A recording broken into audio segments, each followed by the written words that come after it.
Hey everybody, this is the Think Collab, and today is, we have no idea, I have no idea. It is Sunday, December 15th, 2019, and today we just have me and Dr. Lenny.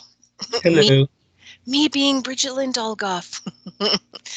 So we're just going to do our Think Collab and just yak about some stuff that probably needs to be yacked about. But so kind of some interesting stuff happen because you know that I like to be kind of um, I like to practice sovereignty. I don't call myself a sovereign, and that a lot of the paperwork and everything that I've done is more towards being in the middle of the road, still being able to practice sovereignty, but still being able to utilize things in the system. And so one of the things I just found out recently about is that I have a nonprofit that is a sovereign nonprofit that, with the help, I opened in 2009. And I in the last week I had some conversations with some people that were kind of mind blowing because I didn't really understand like what I could use it for. And so this whole new world has opened up. So for example, I can use it for pretty much tax exemption for anything across the board, um, in states or federal. So now I'm in the process of filing applications um, to not pay any kind of tax at all, which I had no idea that it was part of the perks, right?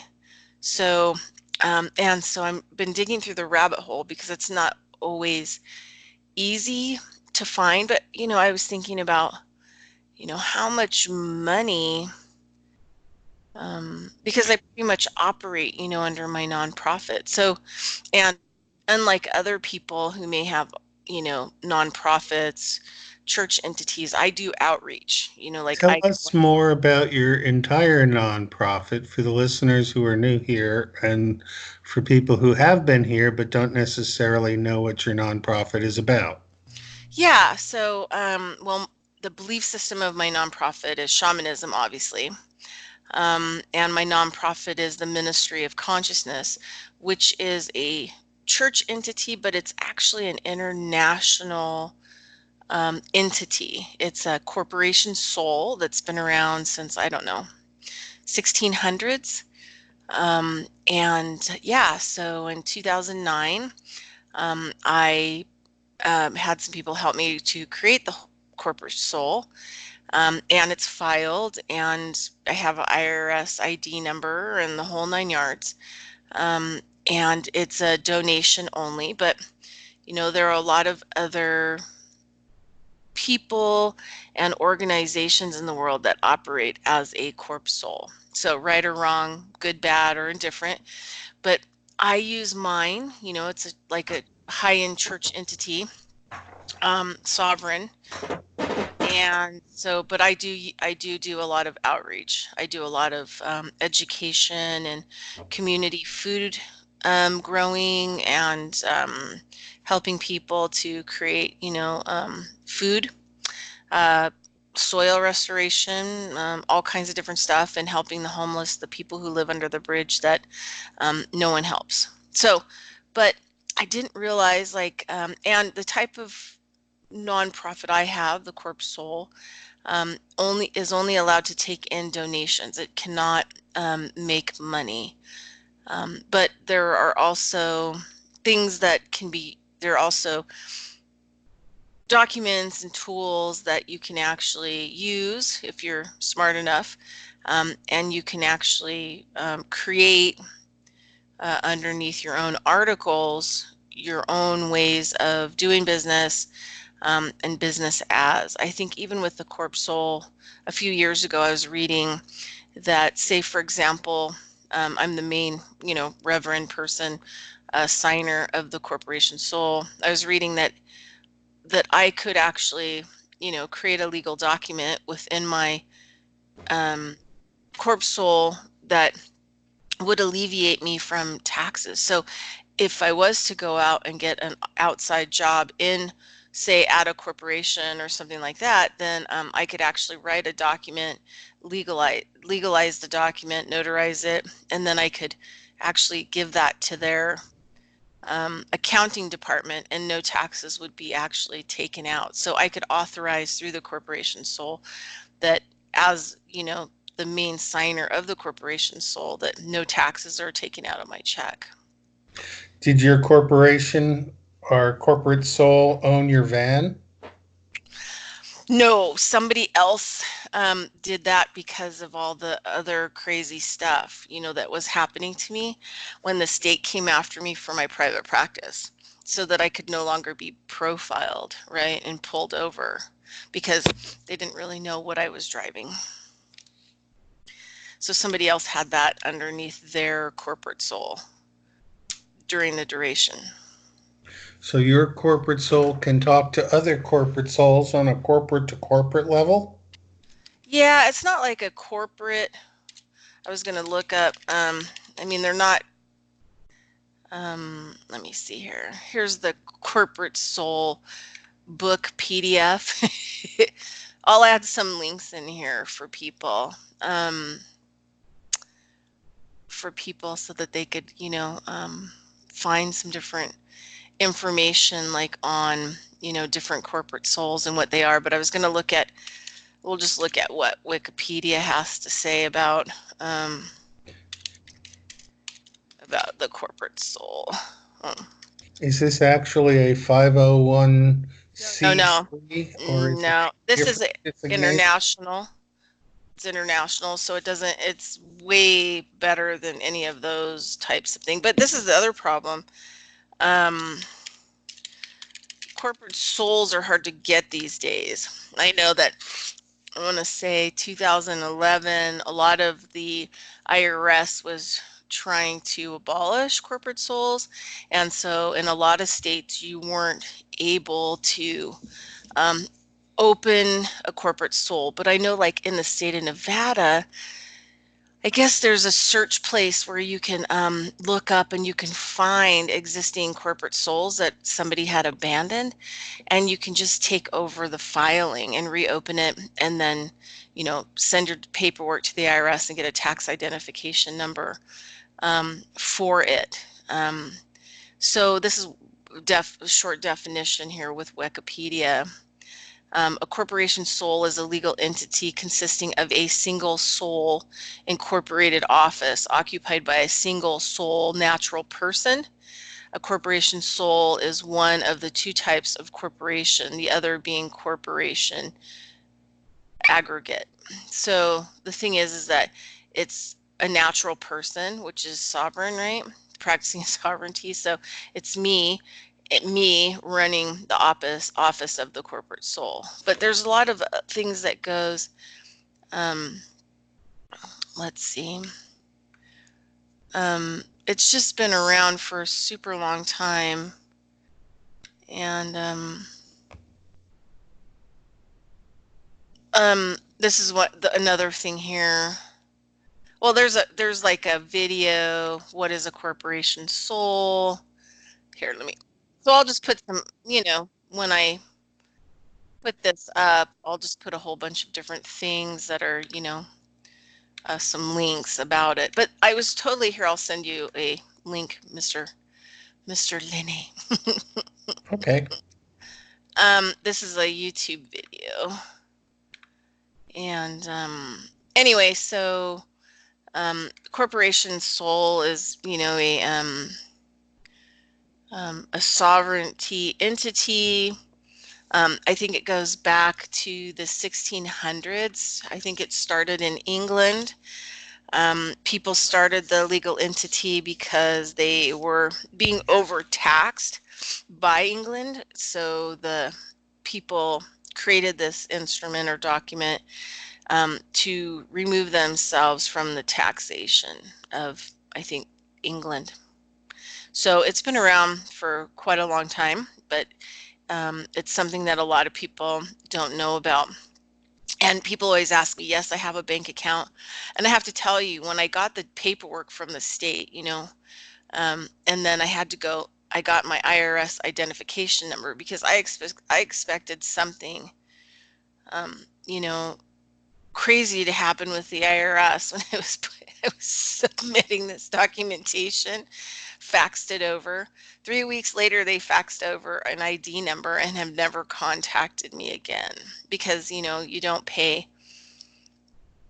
Corporate souls are not subject to any kind of taxation. So corporate souls are not required to file any kind of taxes or documents for taxes. So once you get your number, you just IRS never contacts you again, and you never contact them again. It's kind of like the unsaid thing. Is So that like an EIN, an employment identification number? yeah, but it's for the corp soul. So Okay. yeah, so I mean, they may call it an EIN number or whatever else, but it's a count, right? Because it has a number, just like your EIN, your social security number, right? It's the number of a basically a bank account that they rule over. But anyway, yeah. So then when I had to go in to get the bank account, I was totally rattled and I was totally shaken. And I went into the bank and I went to the counter and said, "Hi, I'd like to open this." And the lady looked at the paperwork. She goes, "Oh, we haven't seen one of these in a long time." She goes, "Hold on one moment." She calls the private banker from the back to come out and get me a bank account. And I was totally shocked. It was like no big deal, but the basic tellers and things like that were not allowed to. And um, the other thing too is that I don't get messed with a whole lot at the bank because um, the bank account is a non-interest bearing account, right? Because it's a not-for-profit. So my ministry cannot make a profit, so I can't even make a profit of interest from the bank. So the thing is, I don't fit into a lot of the categories that other people do with all the compliancy laws. Like, for example, if you have a bank account, by law, um, that they have to submit your monthly account information to the IRS.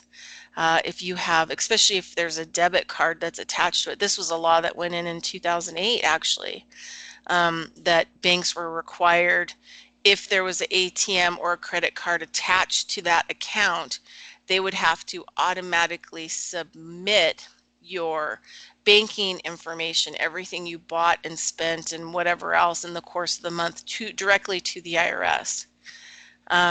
And so most people don't know this. So, then they go to file their taxes and the IRS says, well, no, because we know that you spent this, this, this, and this. So we're not sure where you got these receipts as these deductions. And so a lot of people don't realize that that happened, that my information doesn't really get submitted to the IRS because it's a non-interest bearing account, right? So there's no money that's being made, right? There's no money that's being made. And I mean, there are some rules with the bank account, like I can never take cash out of the bank account because I have to show everything in the bank account and how it's being used.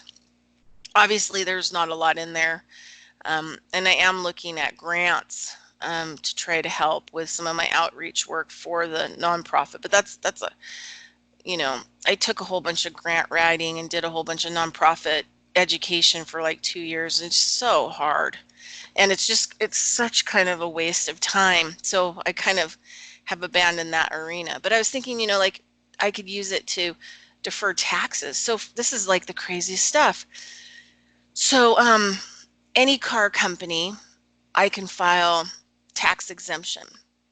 Not that I can actually afford to go buy a car, but that includes, like, even if I have a loan on the car, I can file tax exemption, which means that I don't have to pay taxes on the car or taxes on the loan or taxes when I go into the DMV if the car is over a certain amount. So um, I can also, recently I just found out that, well, Sam's Club is owned by Walmart, but any business that's affiliated with Walmart, I can file for tax exemption status. And then any business that they have. So it doesn't matter whether I buy online or I buy in their stores, everything that I would buy would be tax exempt, right? I'd get As a, though Walmart needed another advantage in the system. well, the thing is like it helps people like me, you know what I mean, who are Yeah. actually trying to do good work and It things would that, be nice if you could get your gasoline taxes returned. well, There's a lot. I'm working on that.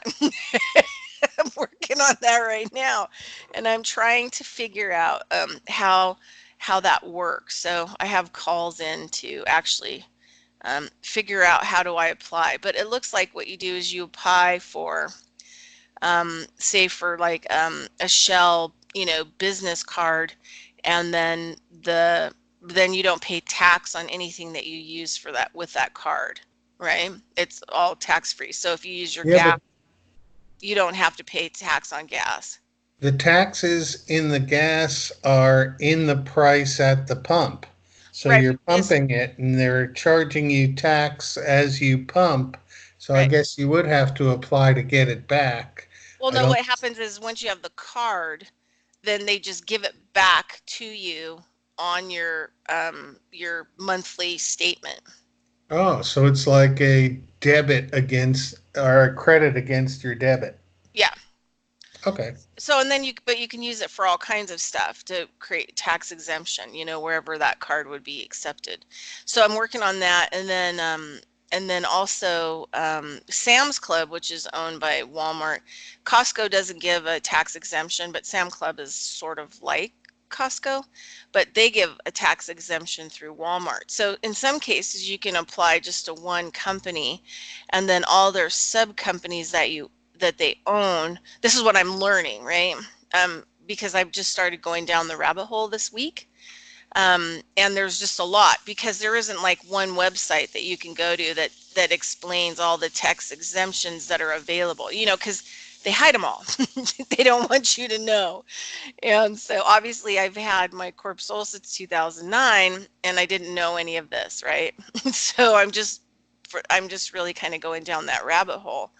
But it would save the ministry so much money because I've been paying taxes on things that the ministry might need, or for the outreach, if I have to buy tools for, community gardening and services, I've paid taxes on those tools, which I shouldn't have.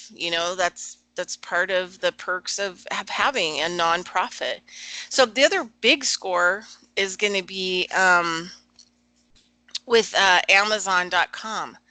And Amazon has major tax exempt status. I mean, they have all different kinds. They have like state ones, and if you're buying stuff or if you're selling stuff or all this other stuff, mine overrides all that. It's national. So, but I'm working on that, and they're getting people to actually contact me because I'm having trouble with their documentation on the website. It's not working real well. So hopefully but once that happens, Amazon owns Whole Foods and they own a whole bunch of other companies. And so I was talking to the representative in the tax department from Amazon, and what they said is that, yeah, we'll give you a card, and then you check out at the customer service area at Whole Foods if you go in person, and they'll give you your tax deduction. You won't pay taxes on anything. So, but you can't go through the regular line. And I could, pre-order stuff off the website, and then I can just go and pick it up, right? And then it all would have, the tax deferral kind of a thing on it. So, Nowadays, you don't even have to pick it up. They'll ship it to you. right. Well, and the thing is, I don't want my lettuce shipped to me. I want to be able to buy my organic lettuce directly. I don't think I want my lettuce delivered, but yeah, so anyway, that's kind of one of the things that I've been going down the rabbit hole this week because, there might be a lot of things, once I acquire land. And the other thing too that I've always known is that if I buy land or house or whatever else and I put it under the corp sole, I don't pay taxes on it. I don't even pay taxes annually on it. So, I've already known that for a while, but what if I need all these different things? Like I need solar panels or I want to buy wind power, all these things I can actually look for applications so that I don't pay tax on the products, which inevitably will save my humanitarian project huge amounts of money. Only if you spend huge amounts of money. You can't save anything that you weren't going to spend anyway. It's just that it'll cut the spending requirement. Well, and you think about like, just in Reno, we're at what, 8.5?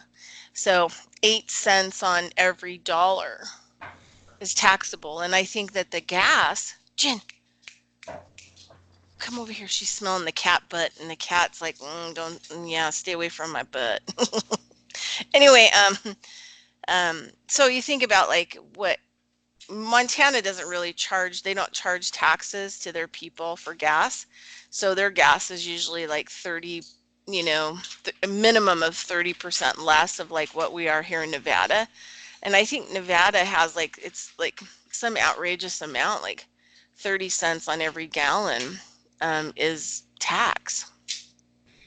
I think somebody did a calculation and found out that there's more tax on gas than you pay for the gas itself. Yeah. Well, and the other thing too is they get you two ways, right? Because if State, you're, federal, and local. well, and then on top of it, if you, um, if you're also using ethanol comes from somewhere else and it's added in. So you have to pay the tax on, the ethanol, the corn that the ethanol was made, and then you pay the tax on the ethanol being made, and then you pay the tax on the ethanol coming together in your gasoline. So there's two vendors that come together, right? Two companies that come together, and then the company that sells it, and then the federal, then it's traffic to the state, and then it's traffic to the city. For example, right now, Washoe County, the county that I'm living in Reno area, has so many taxes all of a sudden. We used to be in the 90s, we actually had on our borders a sign that said you're crossing into Nevada, a debt-free state. Yep, we were like a sovereign debt-free state. And then it got overtaken, and now we have huge amounts of debt. It was completely looted. So now we have these crazy taxes that people think like we don't pay corporation tax in the state. Nobody pays corporations tax in the state. And, they lie to people. They say, oh, mining is good for schools. Well, how is that? They don't pay corporation tax. so, so what kind of scam is that? That they're paying taxes for schools in Nevada because of all the mining that goes on here when they don't pay corporation tax. And there was a situation that happened in we found out in Nevada, especially in Reno, Washoe County, where we have lots of taxes, even though the whole state does not pay corporation tax. And as far as the status, we rank 47th in the nation for paying taxes, right? So we're way down there, to the last bottom, but we still pay a lot of taxes. They gouge us in things that we're going to purchase, especially hotel room tax. Like if you want to come here, gas tax, especially Washoe County. But right now, there's a whole bunch of people who live in Washoe County that now go to other counties to buy their gas. They literally will drive a half an hour to 45 minutes to be in another county to buy gas and fill up their gas tank there and then drive back because that's how much cheaper it is. That's like Northern California people drive up to Oregon to buy cars because there's no sales tax. Well, that's But what's happening here too, is that if you go to one of these, smaller towns, there's way less tax on the vehicle than in Washoe County. So they keep raising the taxes and people are getting smarter and they just refuse. They refuse to pay it.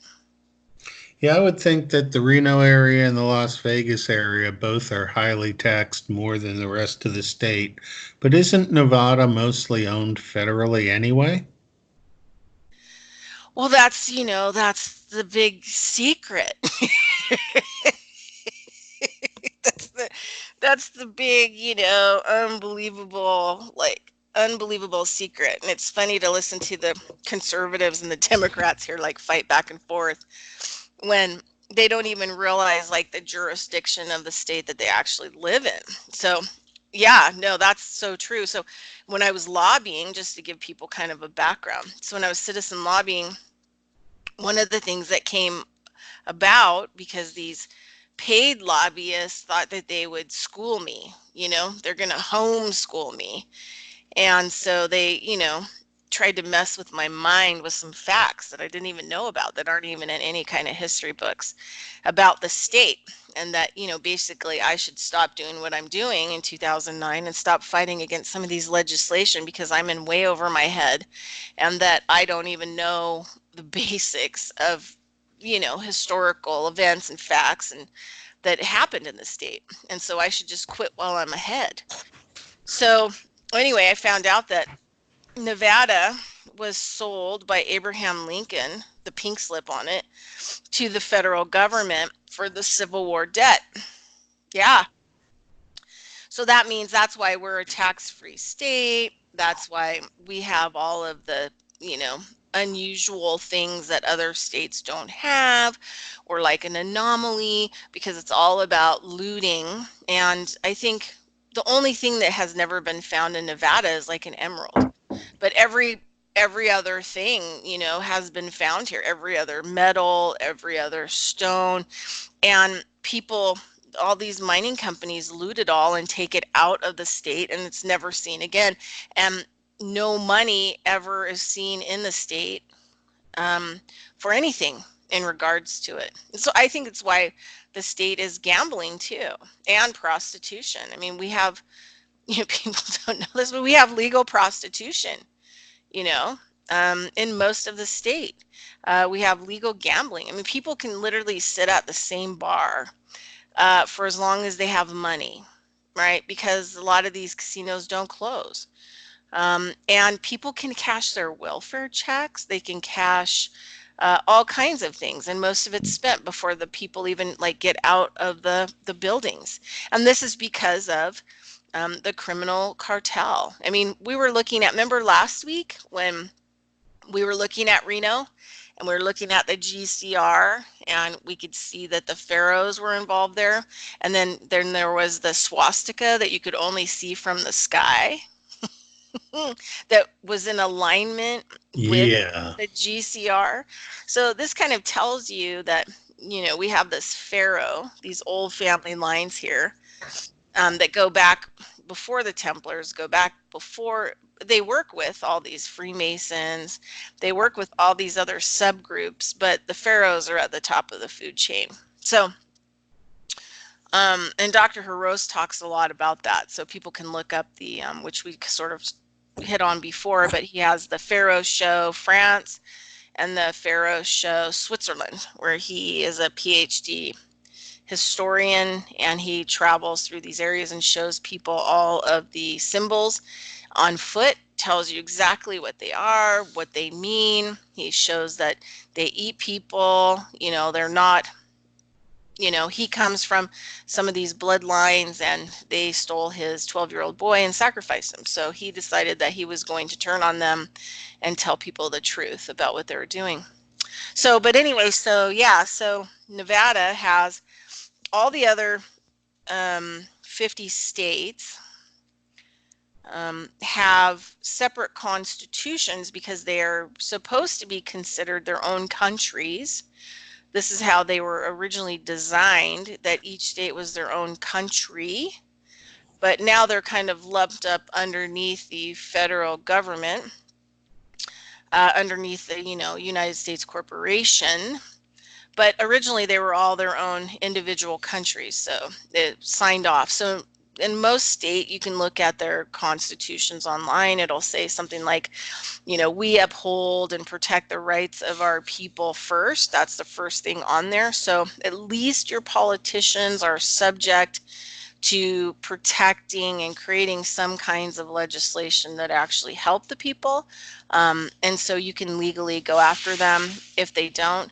Nevada has sort of something similar, but then it goes in to say that which protects. So that way, if you're in the state can help you to fight your battle against the federal government, or you can bring in the federal government to fight you for the state because they're separated institutions or organizations.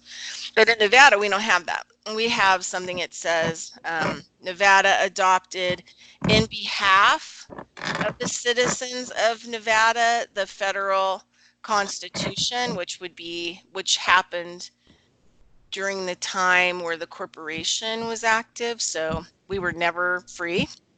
And especially since, you know, Lincoln sold us for the debt. So we're full United States corporation, federal law in this state.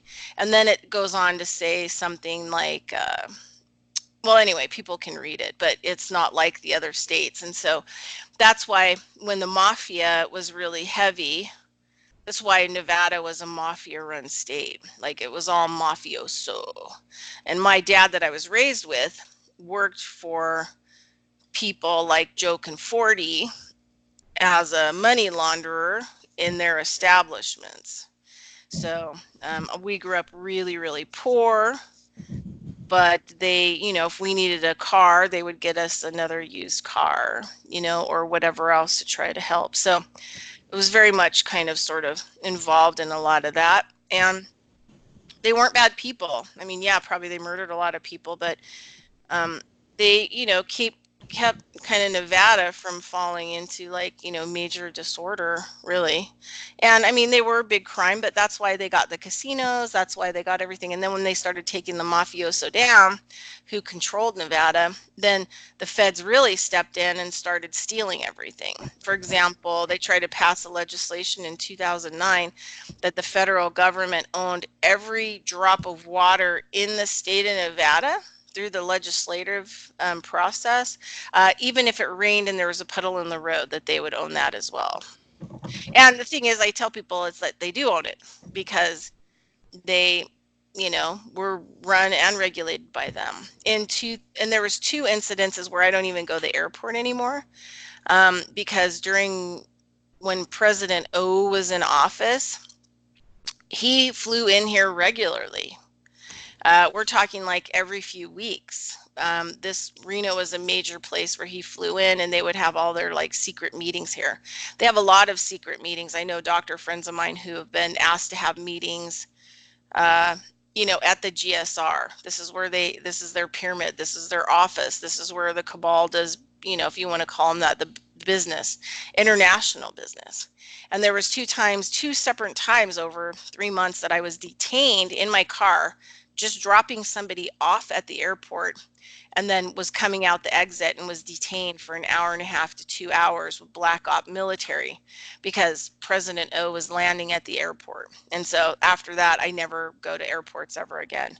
Once I realized like you have no rights there and you have no control over what's going to happen. And there was an old lady that freaked out in her car and got out and was screaming at the black ops military, and it turned into a scene, and they called in a few more people, and they had, major weapons and all kinds of stuff. And I thought to myself, nah, I'm not even going on federal ground anymore. Just not going to do it because they'll just kill you. They'll just shoot you. Just not going to do it. But yeah. Seems to be a lot of that in the news lately. People just being taken out for expressing themselves. Yeah, well, yeah, I mean, so what are we up to, Lenny? We're 5 years now, and we're up to like 38 scientists in the US that didn't go along with, the main paradigm that they wanted them to go down with, and then they just murdered them. I mean, some were found in like the field next to their house. One of the reasons I dropped off the radar screen was because I no longer felt comfortable where I was in the system that I was in. And I'm pretty sure that there was some sort of a psyop that took place before I met you back in 2006, 2007 that put me squarely on a radar screen that I needed to disappear out of sight to get off that particular radar screen. And it's one of those things where if I go to certain places, I know that there had been watchers there previously who sort of were looking out for me so that after I spent a winter in Montana and arrived back in Oregon, the number of watchers that I had acquired in Oregon tripled because I had escaped the first set of watchers and then I showed back up again. So now they really wanted to watch me. Yeah, the handlers trying to handle the situation and handle you. No, I've had a lot of those too. And it can be hair raising because it's not something that you can ever really explain to a lot of the people around you unless you've gone through it yourself. Um, Yeah, there's a lot of stuff that people just don't believe you. They think you're lying or making things up or have some delusions when in fact it's only just not within their experience because they never step out of line. And one of the major problems I see at this point is that a lot of the law enforcement that we have is individual people enforcing laws on each other and has nothing to do with the real law enforcement. So that people are kept in line just by peer pressure and what other people want them to do. And so that leaves it so that, I don't know. I well, that's wonder what they how many call people. like a fascist dictatorship, right? Or a totalitarian state is. And the thing is, like, there are no laws. There are public policies, and the public policies don't apply to us, but yet they use guns and threats and coercion and whatever else that they can to force people to be terrified of the laws, which are not laws, they're public policy, which is their system to regulate the public by creating policy that the public thinks that they are supposed to live by or obey. Yeah, there's a lot of enforcement that isn't enforced, but that people follow the law because it's what they were taught to do. And I really question a lot of the federal laws that come from a lot of different agencies because the agencies don't have the right to make up laws based on our Constitution.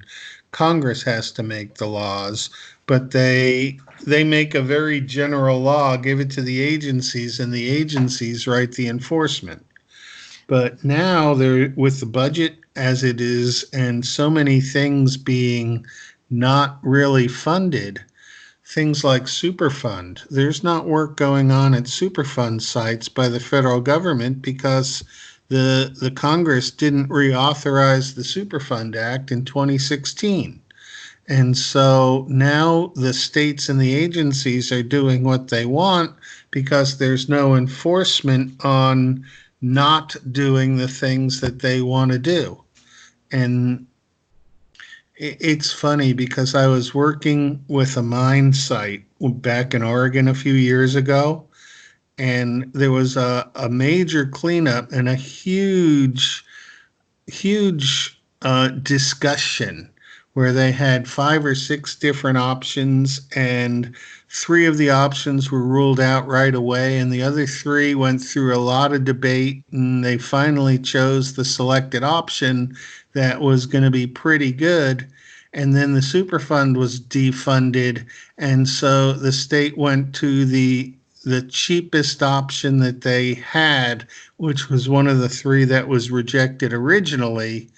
And I don't know, if you're going to clean up a mine and you're not going to clean it up right, you're just going to have future problems on down the road. Or nuclear site. Look at, that thing that blows me away. One of the things that I really like seeing is that there are states that are kind of moving more towards going back to being their own country, which means that not allowing other companies that are outside of that state to come in, and making sure that there are systems to fix, you know, in place, to monitor and fix, if they decide to come in Texas right now, they're just doing unbelievable positive stuff across the board. I mean, I've considered actually relocating there because of it, even though I hate the weather. It's just way too hot. I mean, you have to run air conditioner 10 months out of the year. It's sweltering, it's just a really tough climate. And then they have those darn tornadoes that scare the holy out of me. But I've really considered, relocating there. But, we'll talk about like the super site that was down there, Santa Ana, Rocketdyne, right? That was a super nuclear site. I think it had 10 different components to it. It was one of the largest nuclear sites in one of the on the top 10 list, I think, in the United States. I forget exactly when they abandoned it, and it never was cleaned up. And then the people that lived in towns like around it, it was leaching so bad that babies that were born and children were literally dying of crazy cancers and needing crazy cancer treatments because it was in the soil, it was in the water, it was coming down off the hill, from rain and everything else and leaching out. And then the Woolsey fire happened last fall, and there were people that were telling people on YouTube, like, oh my God, the fire is coming towards the super site. Do people have any idea what this is going to do? Because now we're going to elevate it, because people don't realize, like, nuclear waste does not get burned up. It just turns into something else, right? Because when you have, like, plutonium that, even by the minimal belief systems, which they say plutonium lasts a lot longer now, as fuel, 200,000 years, and now you're just taking it from a ground particle that may be on the ground into something that's like now airborne, right? They were showing like recently. And so all these people in LA, San Diego, all over the food belt in California now has nuclear ash fallout, and especially it's going to come down from the rain, and it can stay up there and leach down, periodically. This year, they said that on Revolution Radio, somebody posted like last month that in the host chat that right now the nuclear radiation levels are off the charts in California. And I posted like, well, yeah, because Santa Ana, Rocketdyne burned down. And now what went up is coming down, and it's being blown all over and radiated. And so now there's these, I call them Franken carrots. So I was down at the grocery store, and I can't even believe that. I mean, the farmers must be desperate, because they would have never put anything out on the market that would have looked like this ever before. And basically now you're starting to see the radioactivity in the ground in all of the organic and non-organic produce that's being grown in California, especially there in the central area.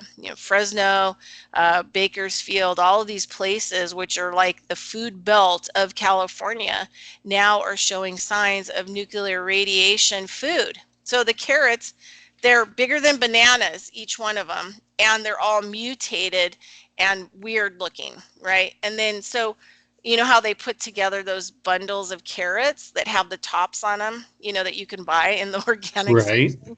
Well, they're like that, except for you'll have one giant carrot and maybe 3 little ones with it.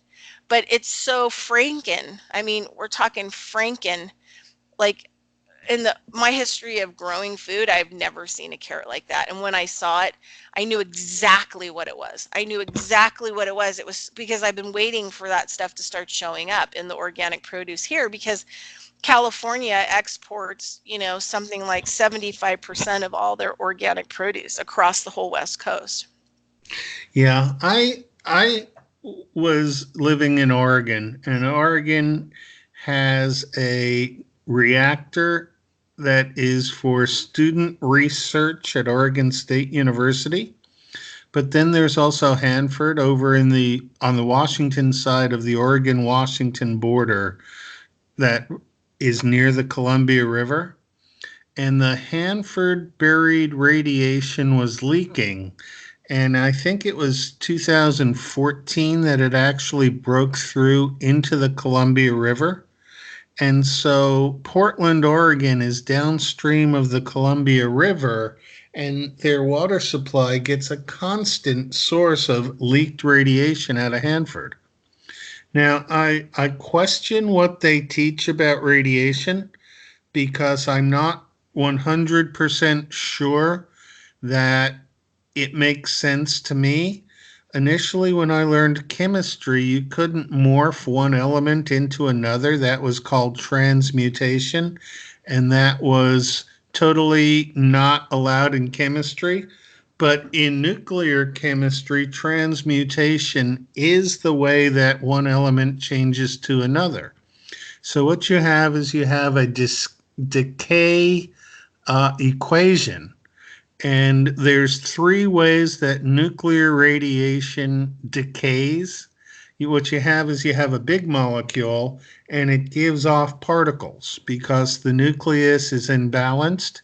And so an alpha particle is like a helium nucleus. It's got two neutrons, two protons, away to four, and it just kicks out and gives alpha radiation. And alpha radiation is not very deep and penetrating at all. It's mostly surface.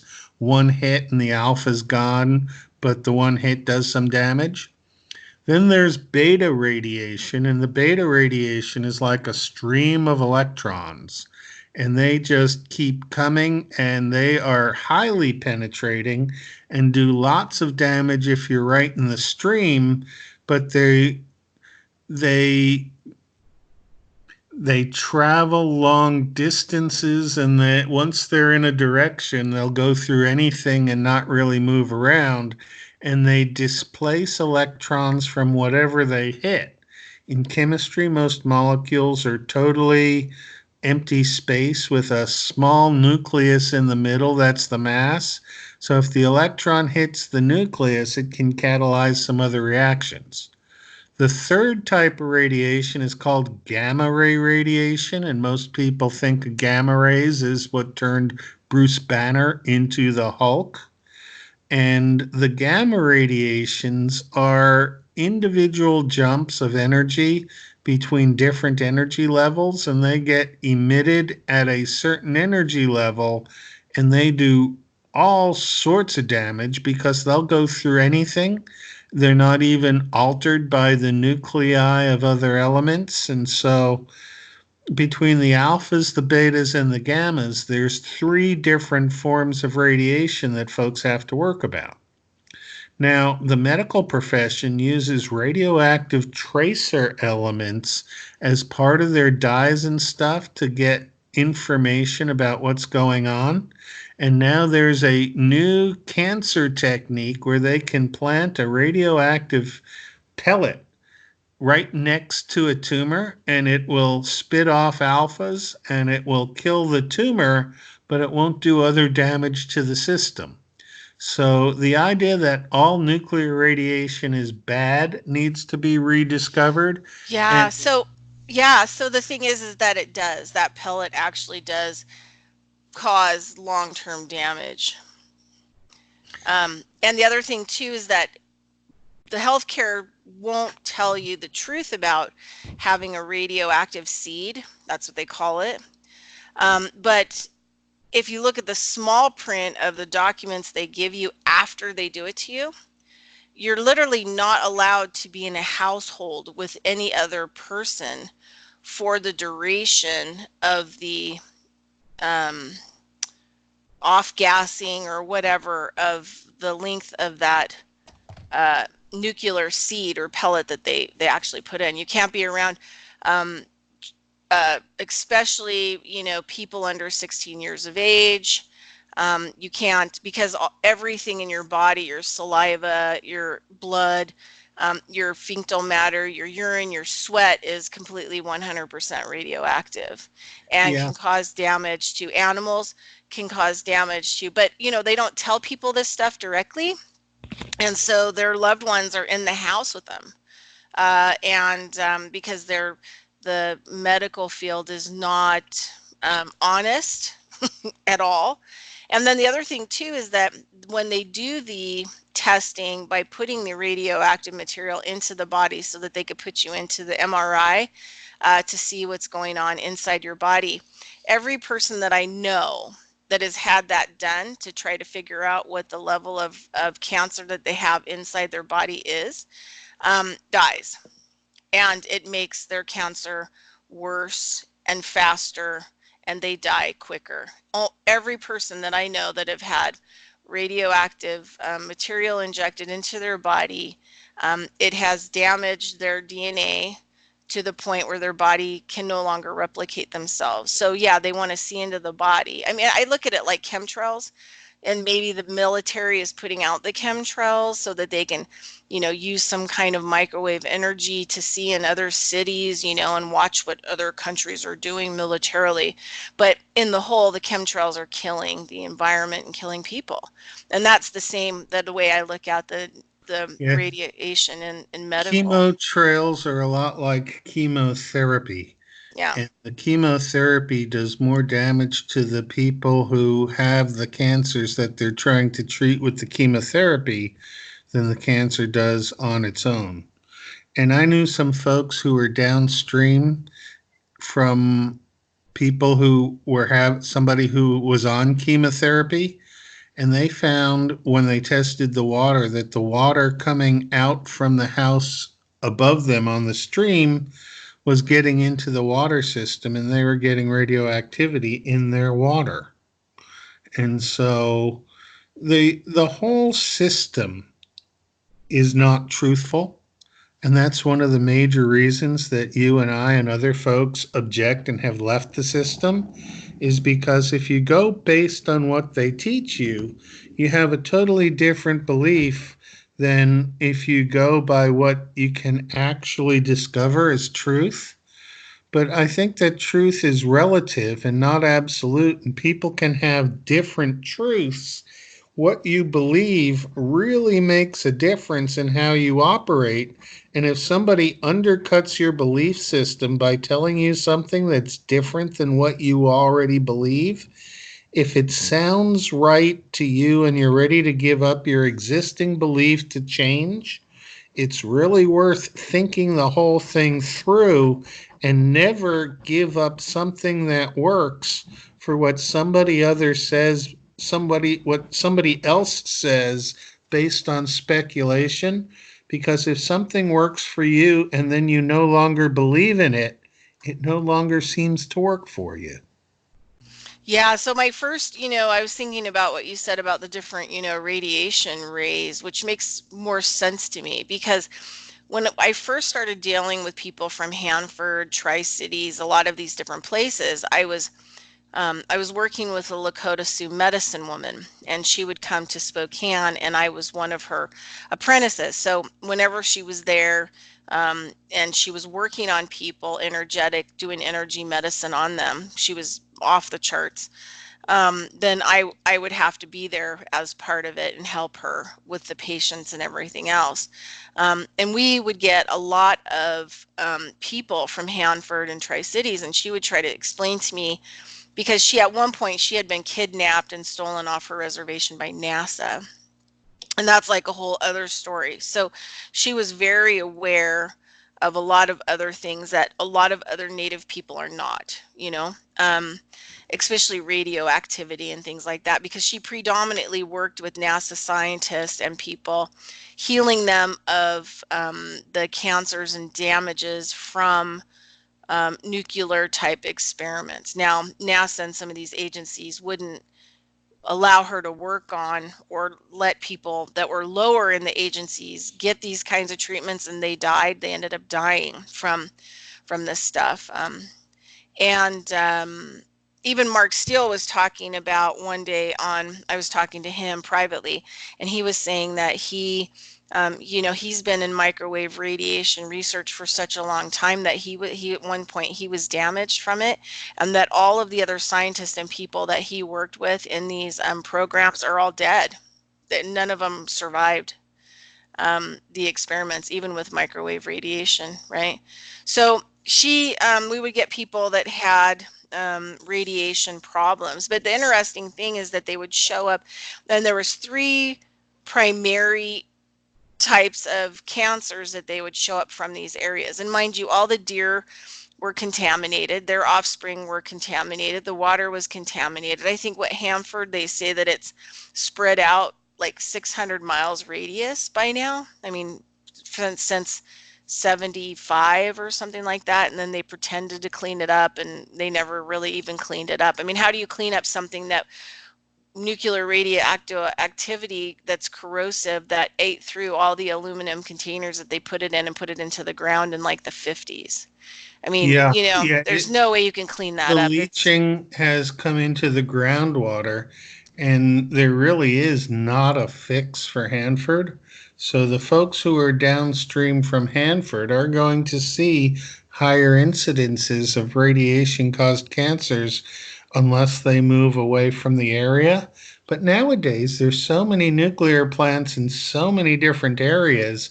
And once again, all these people who are the climate change fear porn displayers are saying, well, we need to go back to nuclear because it's safe. And I'm I thinking, what know, Kool-Aid you're are like, they drinking? I know exactly. Drink some more. Please leave the planet because you just are like have no idea. Yeah. So let's see. I'm gonna put in here. There used to be a map um, that had all of the waste dumps. I don't know if it's still on here. Used to have all the nuclear waste dumps in the U.S. like all mapped out. So anyway, working with this teacher, and so or my teacher, and I was like 23. So this is when I first learned about nuclear stuff, about what it did, what was going on. Like I didn't understand the chemistry or anything like that, but I could definitely see it what it did to people. And so the three cancers that would show up were lung cancer, skin cancer, and then tumors. And the tumors would usually be, you know, usually had a lot to do around the bone, right? Bone tumors, like tumors that were on the bone or close to the bone or attached to the bones. And now I get it because what you're saying about the waves. So if you have the wave that just affects and penetrates maybe like the skin, okay, well, then that's where the skin cancer is coming from. Yeah, the alphas would definitely cause the skin cancers because they wouldn't get deep enough, like the betas or the gammas, to cause other internal things. Right. And So then drink the the water. gamma radiation's a lot like 5G. Yeah. Okay, so then you have then you have the lung cancer, so they would be breathing something in, right? That would be penetrating their lungs. Or even not penetrating, just if they breathed it in and it hit the surface of the lungs, it would be a problem. But yeah, I'm sure that a lot of things penetrate from the air also. But I'm not sure that some of this radiation doesn't go straight through folks. But one of the things going on now that I find highly interesting is that the cleanup in Chernobyl is way, way more effective than they had predicted the cleanup would be. Yeah, no, serious. And so they're not seeing the high levels of permanent radioactivity that they scared everybody with. And I think that's because they're using biological methods to deal with things, Well, and how that they certain how types of mushrooms really absorb well radioactivity. actually what actually there were some very significant things they did right out the gate, right?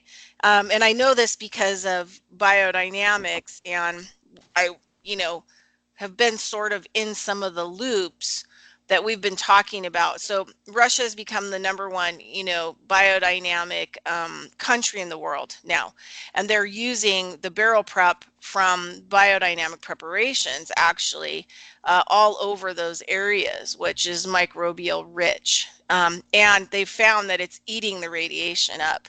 And not only is it eating the radiation up, but it's affecting the soil, it's affecting the plants, it's affecting the animals, wherever, it's being sprayed and it's actually being implemented because these microbes are so rich. So it was such an unbelievable thing, like off the charts, that I think in 2011, the International Biodynamic Association is actually doing legitimate scientific papers and work on this research with Russia, right?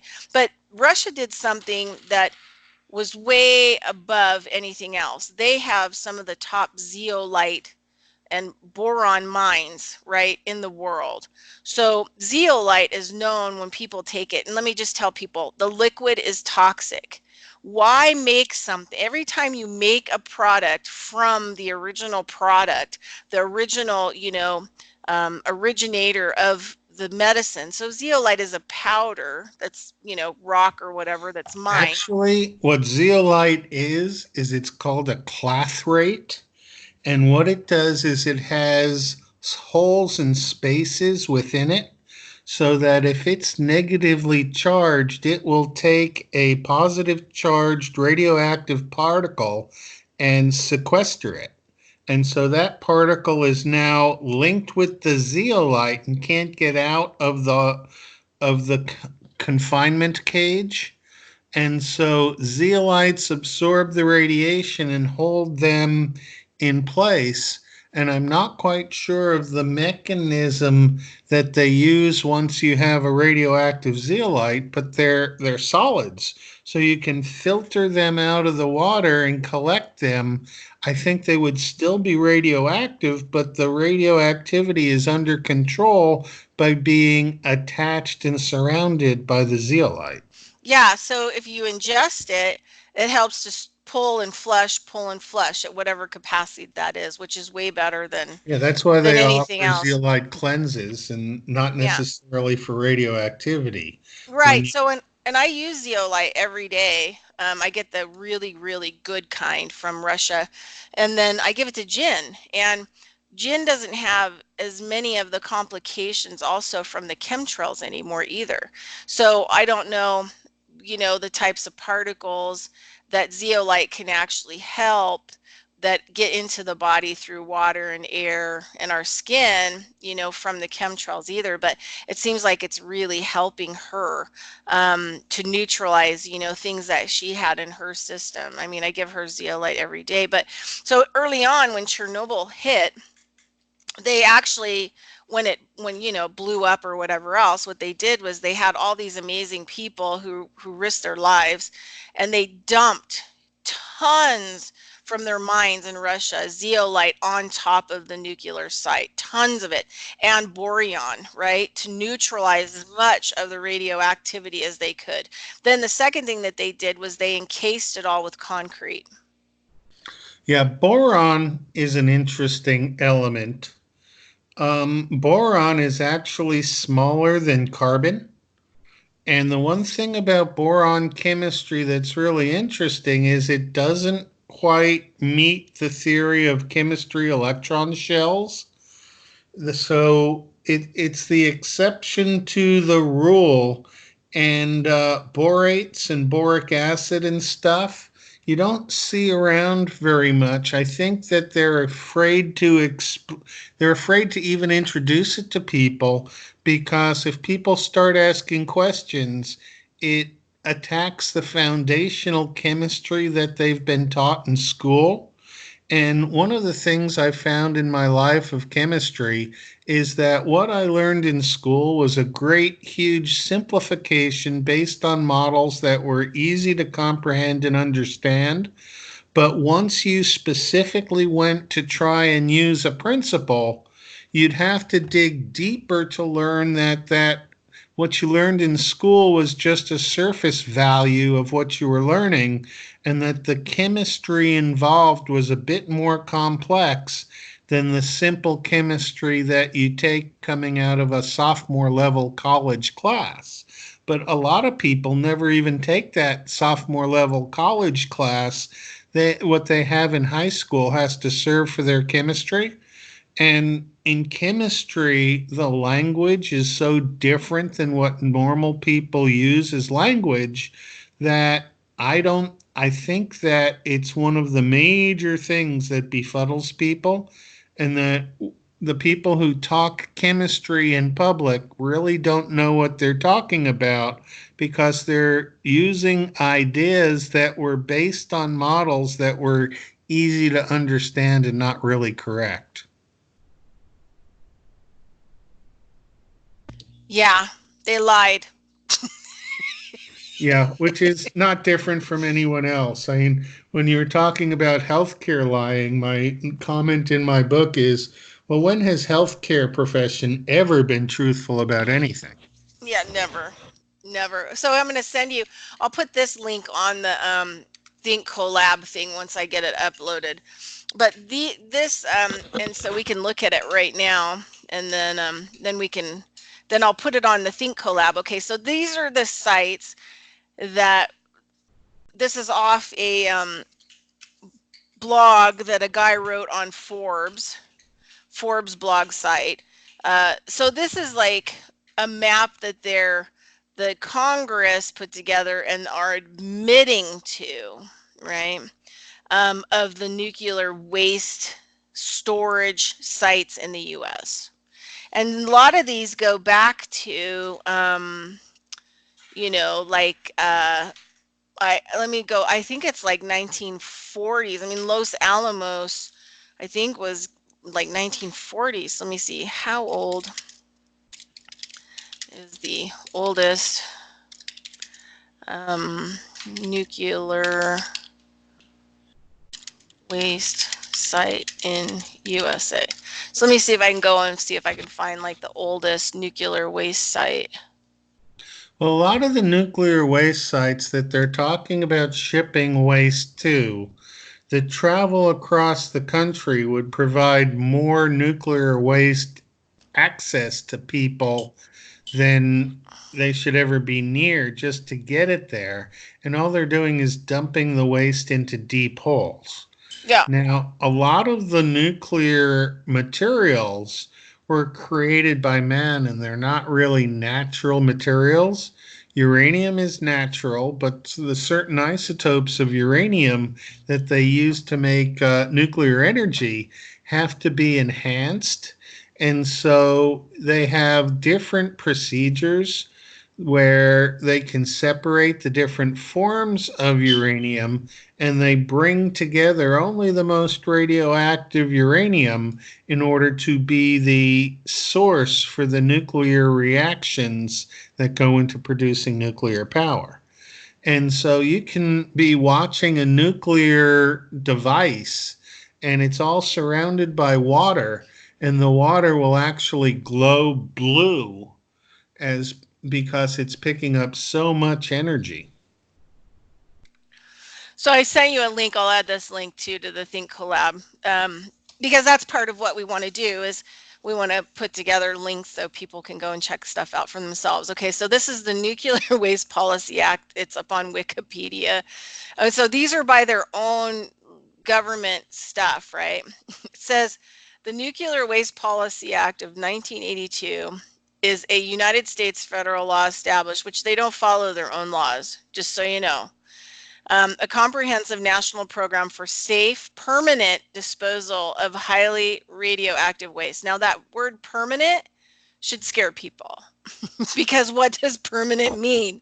Like longer than the life of our planet? No. It says this is a part that is really should disturb people because this is the unknown that we don't know. And we don't know how much waste was disposed of, where it was disposed of, because there were no public policies in place. And mind you, they don't go by their own rules either. It says during the first 40 years that nuclear waste was being created in the United States, no, I repeat, no legislation was enacted to manage its disposal. Nuclear waste, some of which remains radioactive with half-life of more than 1 million years, That's plutonium and things that are forever. was kept in various types of temporary storage. Of particular concern during nuclear waste disposal are two long-lived fusion products. It says TC99, half-life 220,000 years, That's technetium. and I-129, half-life 17 million years. Oh, radioactive iodine. Ooh, Okay. which dominate spent fuel radioactivity. Okay, so that's a lie right there because it isn't spent fuel, right? It's still alive. If it catches on fire, it's still alive. It's still alive no matter what they do to it. Otherwise, they'd be able to get rid of it. It's spent fuel radioactivity after a few thousand years. The Yeah. most troublesome of the transuranic elements in the spent fuel are NP237, half-life 2 million years. And Neptunium. yeah, and Pu239, That's plutonium. half-life 24,000 years. And so anyway, people can read this when we put it up there, but the thing is that Yeah.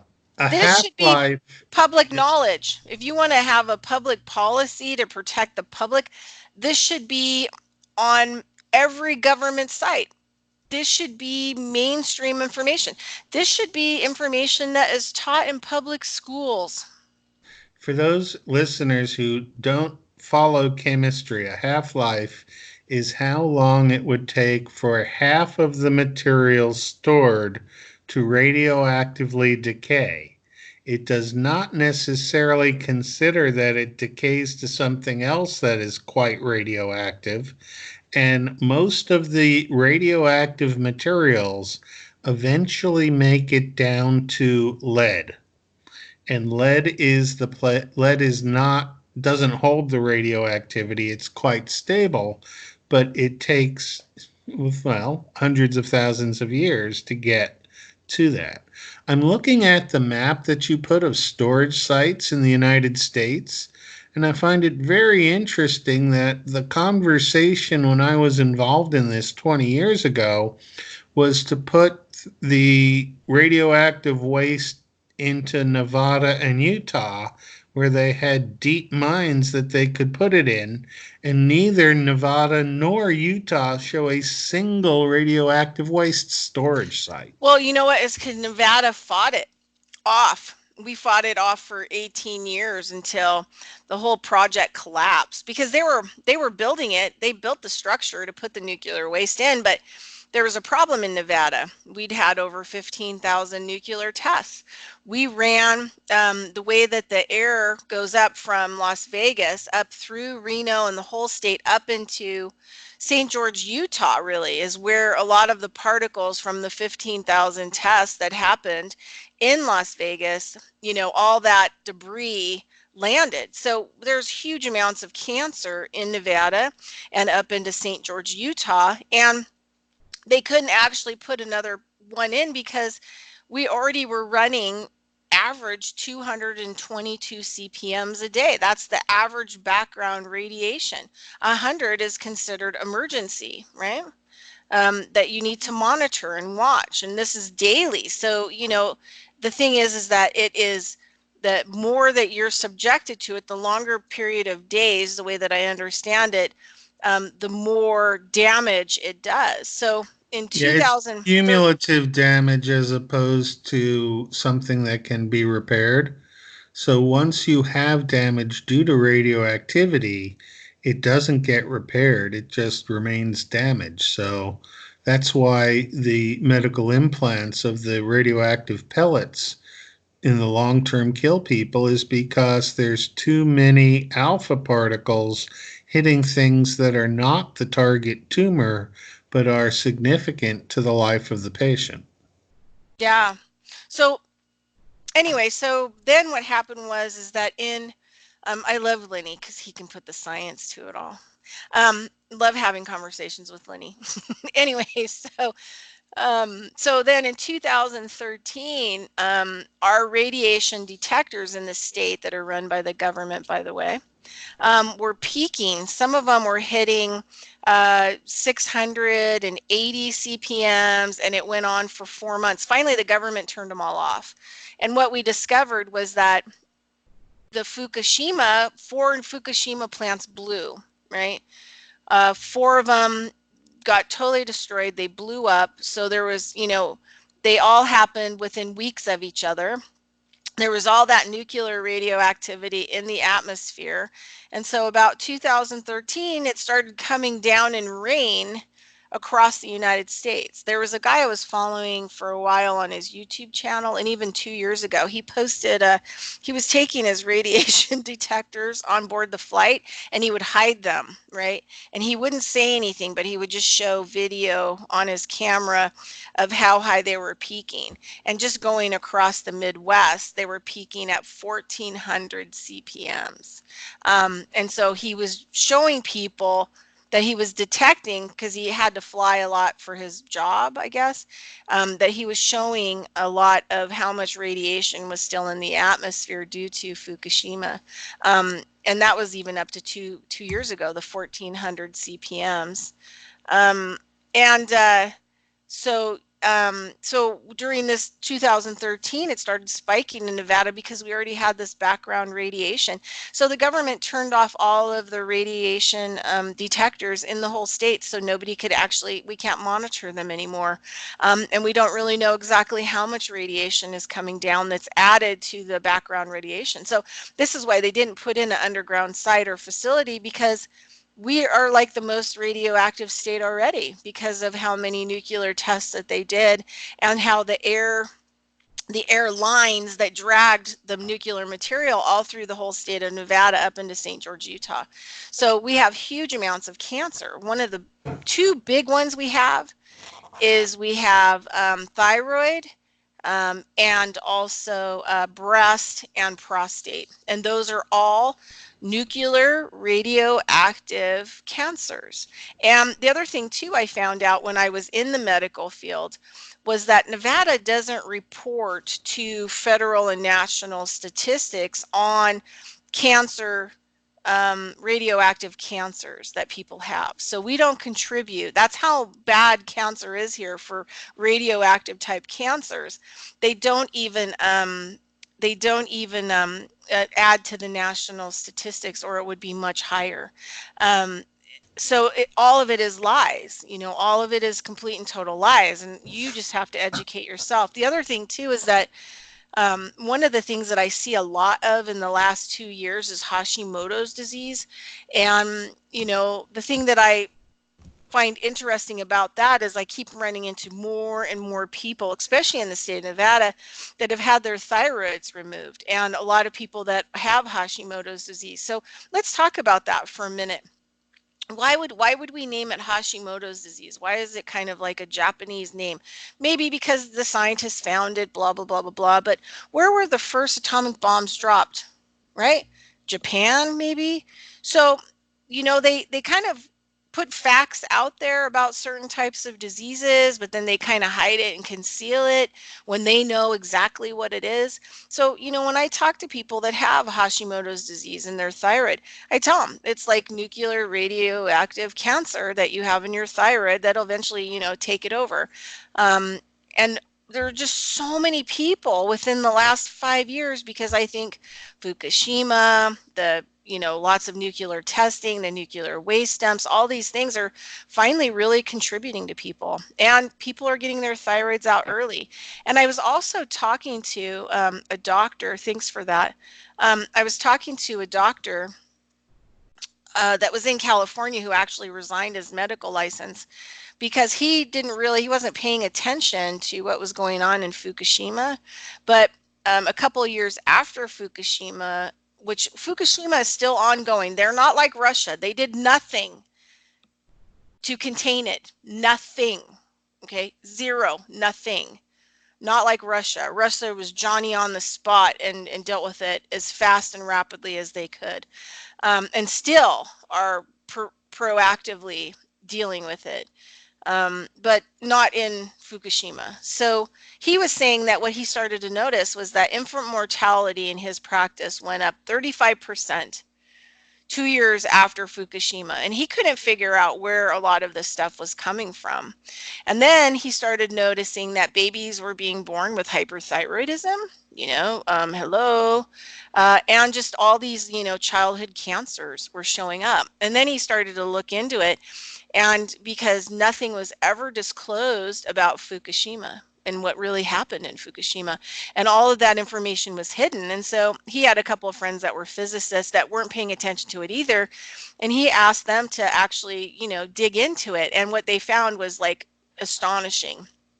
And he resigned his medical license because he went to the federal government and to Congress and gave them information that, what was happening in California and what they felt the outcome of the people living on the West Coast was going to be in the long run. And they were speculating that 1 in 5 people, especially in the Seattle area, would have a radioactive particle, probably either ingested in their stomach or in their lungs.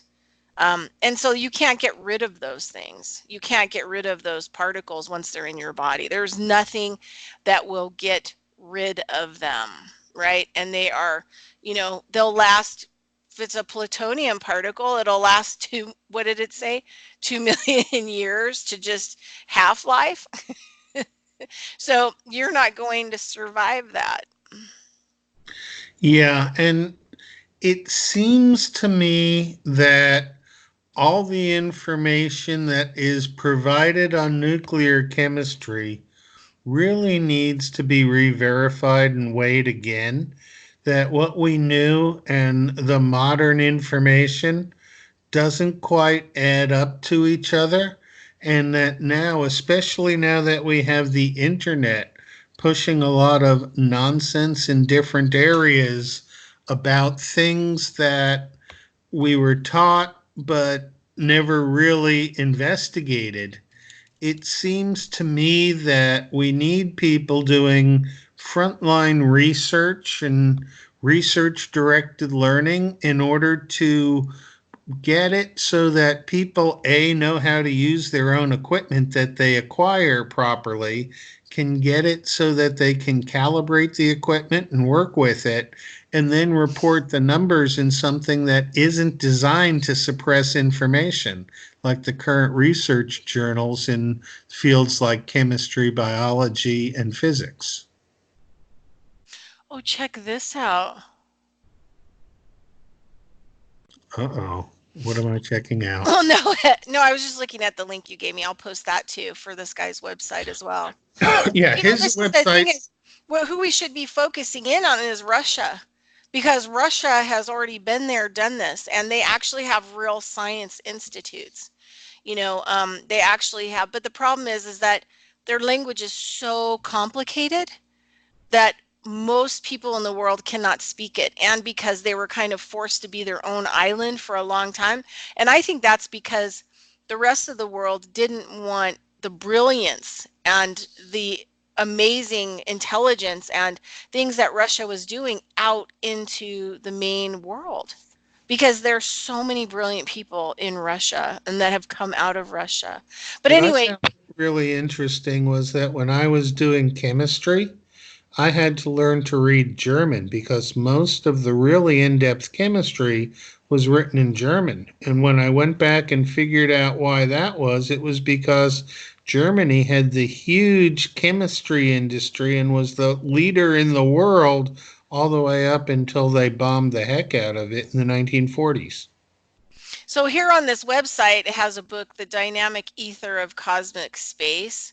And that's an interesting thing because Steiner talks about that in the Esoteric Science book. And he talks about the development of the ether from the time of Saturn, right? So that's the ether was developed from that period of time, and the beings that, actually um, work together to create the ether structure.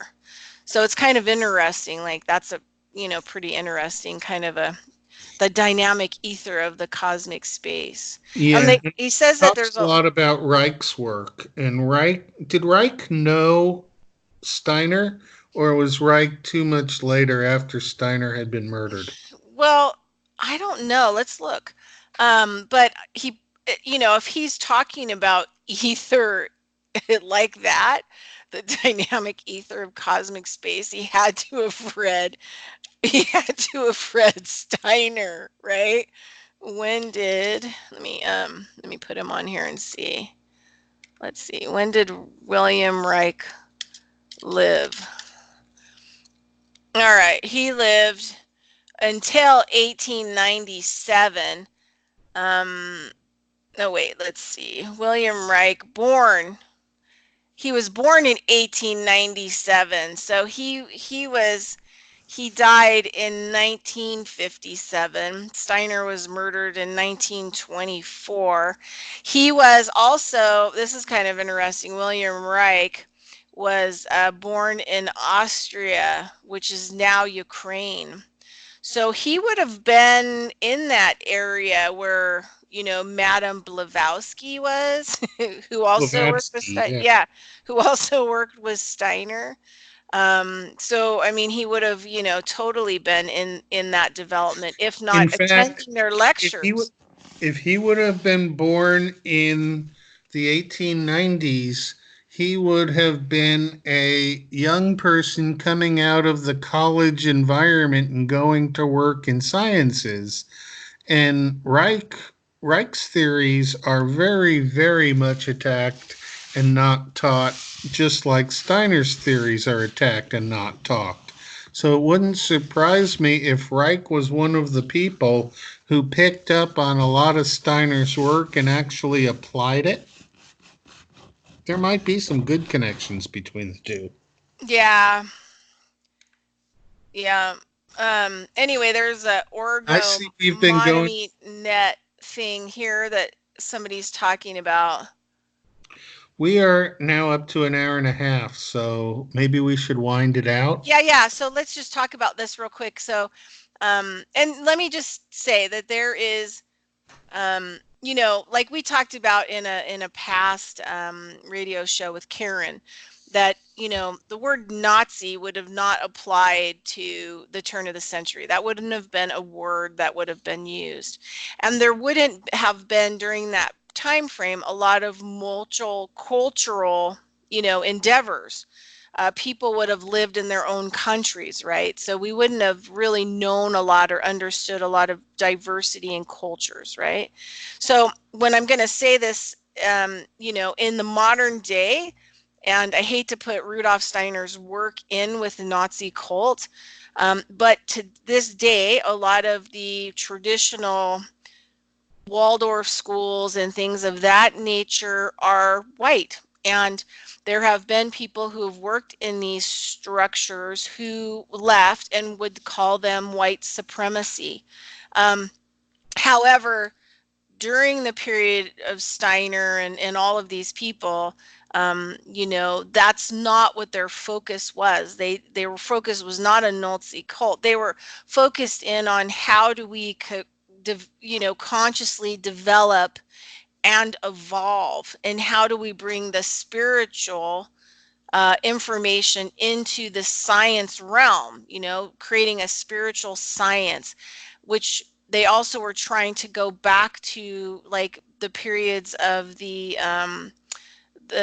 not the secret schools, but the older schools where people would have learned a lot of this stuff. And Steiner says in one of his books that even Goethe was not developed in these ancient schools, that Goethe himself was trying to find information and work and go back to some of these more, esoteric type schools to develop himself. So we use a lot of Goethe thinking in the way that we deal with nature in society, because that's what a lot of the work is around with Rudolf Steiner. So I don't like to put Steiner into Nazi cult. I think that in the modern age, a lot of his work has turned into those things. But that is not, he never, ever, in any of the information that I have ever read, points out a specific culture as better or less. And he says that we are all evolving, spiritually and all different kinds of levels. And he tries to bring that information. So I just want to put that out there. But here it says William Reich had to say the following about the movements like Rudolf Steiner's anthroposophy. It said it would be worthwhile to make a thorough study of the various theosophic and anthroposophical trends as social important manifestations of patriarchal sexual economy. Let it suffice to say here that the mystical groups merely represent a concentration of facts that we find in a more diffused, less tangible, but for all that no less clear form in the layers of the population. There is a direct correlation between the mystical, the sentimental, and the sadistic sentiments on the one hand, and the average disturbance of the natural orgastic experience on the other hand. Compare this with the realistic, unsentimental, vital experience of the genuine revolution, the dedicated natural scientist, healthy adolescents, etc. So basically, that tells me that in order for William Reich to be talking about these other organizations means that he's read the information, which would have changed his ideas about, his work. What country was Steiner from? I think Steiner was originally from Austria. I may be wrong in that. But I know that Steiner talks a lot, and I'm ordering some of these books, but in the books that we're reading, he talks about the mineral kingdom having been an off branch of the human kingdom, right? And that how they have a consciousness of reflectance or reflection. So what we reflect onto them, they reflect back onto us or into the environment, and they're super important in that type of consciousness. And so Oregon is definitely, has a lot to do with the mineral kingdoms, just as a, separate study, field of study, where Steiner includes them into the human development and our relationship as humans towards the mineral kingdom to develop their consciousness. Well, now with the stuff that Roger and our friends from Tartaria are coming up with, it seems like the mineral kingdom might actually have been made up of previous living human kingdom people. Yeah, I mean the thing is that even Steiner talks about it, how the mineral consciousness came from, I believe it came from the Saturn period, and we would have humans would have evolved actually from that consciousness. And then the next level of consciousness would be the animal or the plants, right? Living plants, um, into a physical consciousness. We're talking about the development into physical consciousness. And not a lot of the other realms of non-physical beings, but the non-physical beings and all the different hierarchies play into the creation of creating solid life forms with solid consciousness. And then the next level would have been the animals, and then the humans. And we have an eye, so that makes us a lot different. But I also want to say that a lot of the work that I'm reading by Steiner, because I'm taking the courses, and getting my certifications, but he talks a lot about how important it is for the evolution of humans into the Vulcan consciousness, and that we are here indefinitely until we get it right. And so I kind of tossed a question out to my instructor because he's really well read and understands a lot of Steiner work. And not only that, but he bought his first piece of land in the like 1987, and he's been doing biodynamic farming there for 30 years, and he's taught numerous apprentices, and they've actually stayed away from mechanicalized farming where they've used live, what we call live power, which is horses and stuff to do the fields and things, and then following all of the astronomical stuff that we put out, you know, in biodynamics and the preparations, and doing your own, you know, each Steiner calls each farm that everybody does is an individual organism, an individual farming organism, because each person adapts it in their own consciousness to their own ways, you know, and develops their own body of scientific research, which, you know, we're instructed to actually take notes, you know, as we do our different layers of evolution on our land, right? So it's a self-individualized farm, which makes it a self-contained organism, right? Well, that makes total sense because the composts that we built together were all using components of the individual things that we found on that particular land. Yeah. So it had to be totally unique because it was created for the land by the land. Exactly. Like a database, like a hard drive computer that could, you know, pull all the information together through the microbial participation into one collective set of information and dialogue to the rest of the land. So it So, seems to me that if we look at fractals of life, the planet, the human scale, the microbial scale, the water molecule scale, all could be fractals of each other, where at each scale, the individual quantum of living energy is defined on a different size and scale basis. The planet, other planets supposedly would work like this planet, but maybe not exactly the same. We know that humans are all different. We know that individual microbes are all different, even though they fit into categories of sameness. Maybe there's a lot to be learned by going intensive into the study of water and treating the individual water molecules separately rather than just saying, oh, it's all bulk water and one size fits all, making our theories of water. I think Jerry Pollack at the University of Washington, he's now emeritus, he's not there working anymore, but his thoughts in cells, gels, and the engines of life and the fourth phase of water are really good scientific pieces of work that are not only rejected by the mainstream but have been made target of attacks. So there's definitely a vested interest in not allowing good, valid scientific information to get out. well, and I think it, you know, it comes back to us who, you know, developing your own spiritual and physical base to create your own scientific studies and your own research, because we can't really depend on the outside world anymore.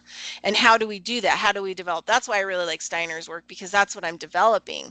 I'm developing, like, you know, all these tools and in my mind and my emotions and my physical body and in my spirit to actually, how do I evaluate properly? You know, how do I, you know, do experiments, and how do I create this individualization?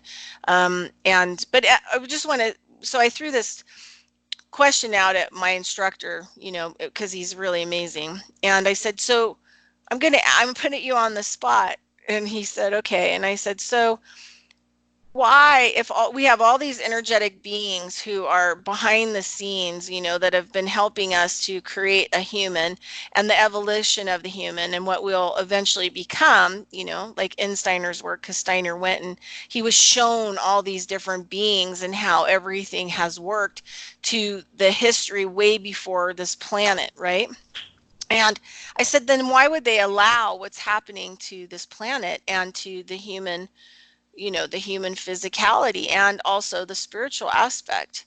And he said, well, I've thought about that a lot. And he said, this is the issue, is that the human is free, right? So it's the only free consciousness in a solid form, right? That's been created and evolved over, billions of years. So he said freedom is a tricky business. So we are playing out, you know, becoming free within ourselves, right? Free as a separate consciousness. And so the battlefield is basically Earth, where we have to learn our freedom or continue to be involved in this that's called the dreamless. That's one of the words Steiner uses, is that plants have the dreamless consciousness. Um, and they're not separated. Animals have the dreamless consciousness. So the humans are the only ones that have the I, which can separate them from multiple consciousnesses and create their own consciousness. But because we are not waking up and we are not using our consciousness and we're not individualizing ourselves in a good way, then we're destroying the planet and we're allowing the destruction of the planet, which means that it could throw us back a few thousand years at any moment, so that we can kind of start this part again until we get it right, until we can evolve, which means being responsible, being personally responsible, and then working in a collective manner as well. Yeah, So, I and go I ahead. just, yeah, there's just one more thing I want to close on, because this is actually, it made me cry. I mean, a lot of Steiner's work, there are moments where I hit up against walls, and things really, hit me. And so it's something that I've been working with, that was in the seventh lecture, the seventh agricultural lecture by Rudolf Steiner. And basically he talks about how birds and insects have worked out a relationship with plants and trees. And birds pretty much have taken over most of the tree work, especially up in the tops. And the insects deal with the ground up, um, and into kind of the, flowers and things like that. And, we like to say, well, they're pollinators, or where they just live up in that tree, or they eat the stuff, from the plants. It's how they keep alive. But he says, like, the number one thing, so if we want to talk about ascension and spiritual evolution and all of these kinds of things, he said the number one thing that insects and birds do is that they move around the astrality. They move around the energy field. They assist plants and trees with moving around their energy fields to sustain them in an energetic, unseen way. Now, if that's true, and we're allowing people to 5G and nuclear radiate and destroy this earth, so all the insects are disappearing, who is going to do the energy medicine work on the plants that is essential, because that energy body of them was in place before they were ever a physical form? Well, it's funny that you should say that, because one of the things that got me into thinking about the chemistry of nature in the first place was trying to come up with how the elements actually ended up getting around the planet when they were concentrated in veins and mines underneath the planet.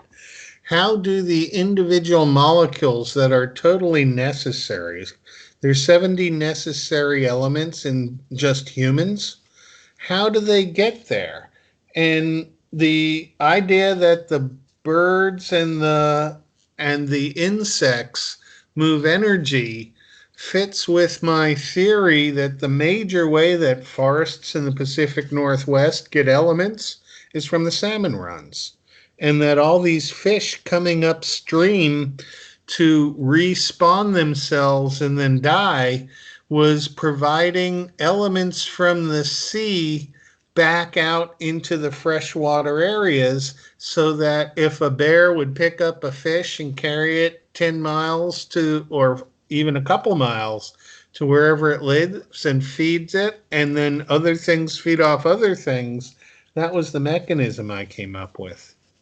I really think that research directed learning is going to be the way to get through the education system and to really understand how things work.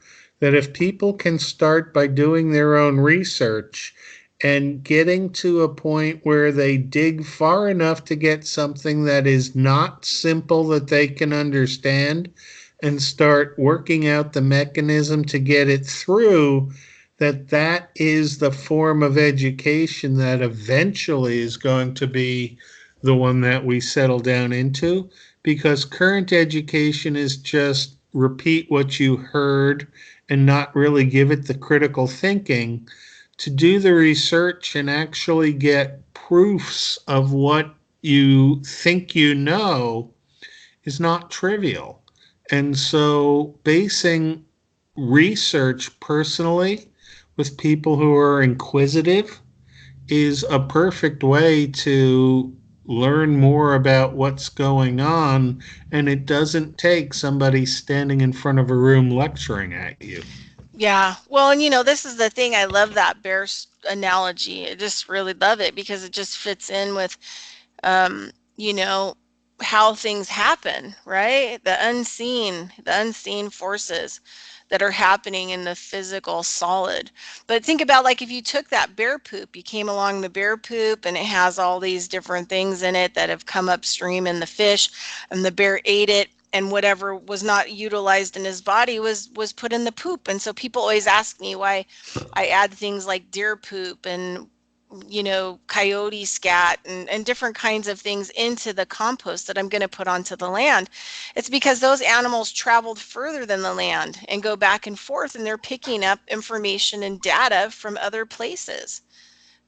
Then you want to combine all that so that the microbes in the compost can eat it all. And this is something I've developed. That it wasn't something that I was totally taught to do, but it just made sense to me to collect all kinds of different things in the area, to put into the compost. I mean, I wouldn't put like poison mushrooms in there or any, poisonous plants, but everything else is like fair game because you want those microbes, which are the key to develop the hard drive, right, of the medicine to be applied onto the land so that it can give all the information necessary to all the organisms and give them much more things that pieces of their puzzle that they may be missing. Yeah, the microbes are made of the same DNA as the mammals, and in fact, so are the plants and the trees.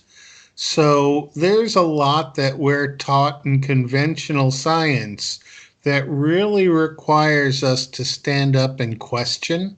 I think that a lot of what we have today as science is compartmentalized from previous times where alchemy was the basis of all the science work, and that it's only since the end of the Second World War that they have really developed each science to stand alone, given them separate languages so the scientists can't talk to each other, and started basing the reality on things that just aren't fact.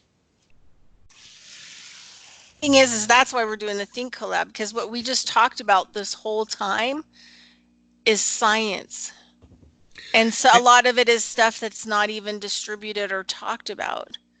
Yeah, and if people want to go to the YouTube videos for the Think Collab and listen to them, each one of those videos is quite different depending on the collection of people we have. And every one of those people thinks for themselves and doesn't just take the current party line and run with it. So if people are interested in working with us in the Think Collab, all they have to do is drop a message on one of these YouTube videos and give us some contact information or that. And coming down the road, we'll have more ways of interacting because we want everybody thinking. Yeah, that's true. And they can also shoot me an email at think, THINK thinkcolab at Gmail, thinkcolab@gmail.com. You didn't And then use the apostrophe in the name? Google wouldn't let me for the email. Somehow that seems so ridiculous, but yeah. Google is now the manufacturer of everything in communications. And I've been having major problems with my tablet this weekend. It's at the point where no matter what charger I use, it won't take a charge. So I'm actually on my computer, and I got the tablet to replace the computer. So I haven't been using the computer to do things at all. I've just been using the tablet. And today, having the computer open instead of the tablet, I've been able to look up the things that she sent and do a little more research deeper into Jim DeMeo and his work, which is mostly involved with orgone and Reich stuff. And so there are good people out there who do fantastic work who are just not promoted by the current system. And it's incumbent on us as researchers to find them. I agree. I agree. All right. Well, we're kind of at the end of, we kind of went a little overboard, but that's okay. We had a lot to talk about, and we didn't want to like end it right in the, Well, 2 hours is middle. a fine amount of time. It's a little long for the casual viewer, but I don't mind a 2 hour conversation. Once it gets much more than 2 hours, then it's real hard to schedule time to review it. But I thought this was a good talk. It Thank you very was. It was a much. super good cock. Okay, so I'm going to end the record. Hold on. Stay on, Lenny.